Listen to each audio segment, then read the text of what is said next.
behavior doesn't change without somebody doing something to change it. So this section is really about, well, we call it interventions.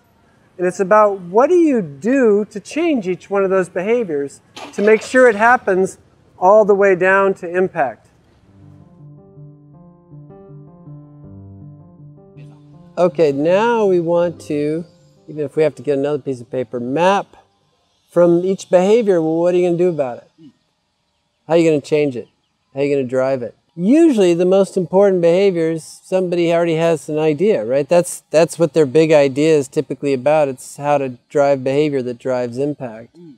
So they've already got some ideas, and those ideas could be just great.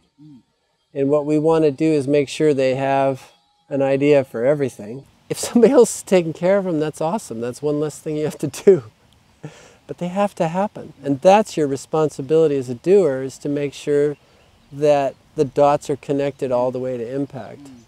And if you don't, there's a real ethical issue there.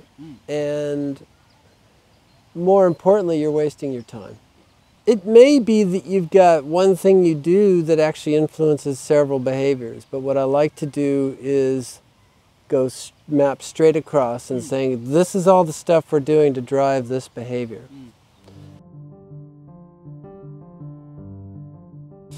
You know, it's really interesting. You've got organizations that are all about awareness. They're all about changes in consciousness and changes in attitudes. And we might care about that in the future, but we don't care about it until we know what action it's supposed to produce. What we say to people is, this isn't about what happens between the ears. This is what happens out in the real world. This is action, this is doing, this is not thinking, this is not feeling. You may need to change thinking and feeling for it to happen, but maybe you don't. But that isn't enough. Those might be necessary conditions, they're rarely sufficient.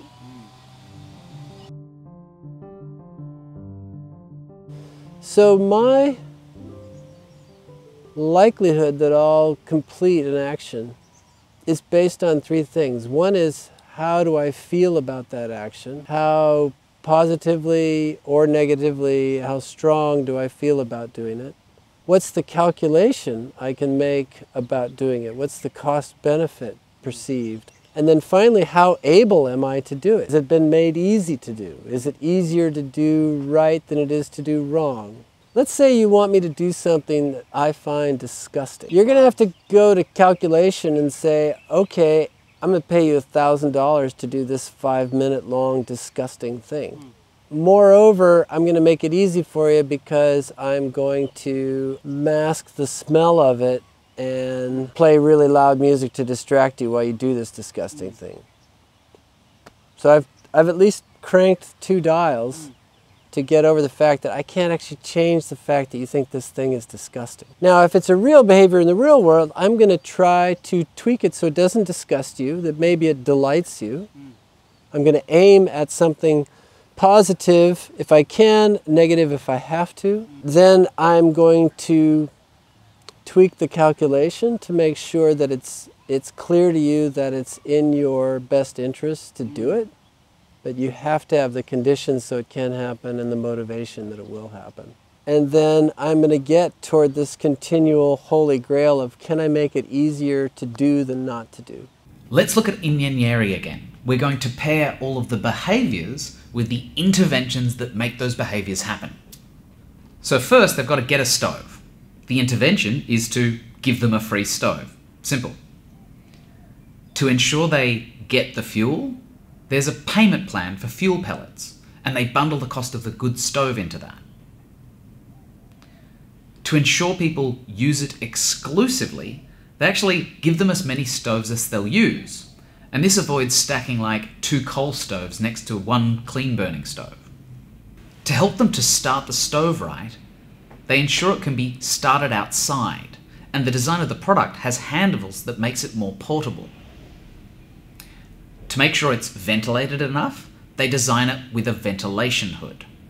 And lastly, to make sure it gets fixed when it breaks, they have really good customer support and supply chain management. Doing that after all of the other interventions leads to healthier families. Yeah, this is iterative. Again and again and again. You're designing for optimization. I almost grade social entrepreneurs by the degree to which they get excited about this. Because I know from working with literally hundreds of them that this can make what they do better. Get in there and find out how people feel about what you plan to do, and then start thinking about how you can make them feel better about it. What calculation are they making? What do they actually think about it?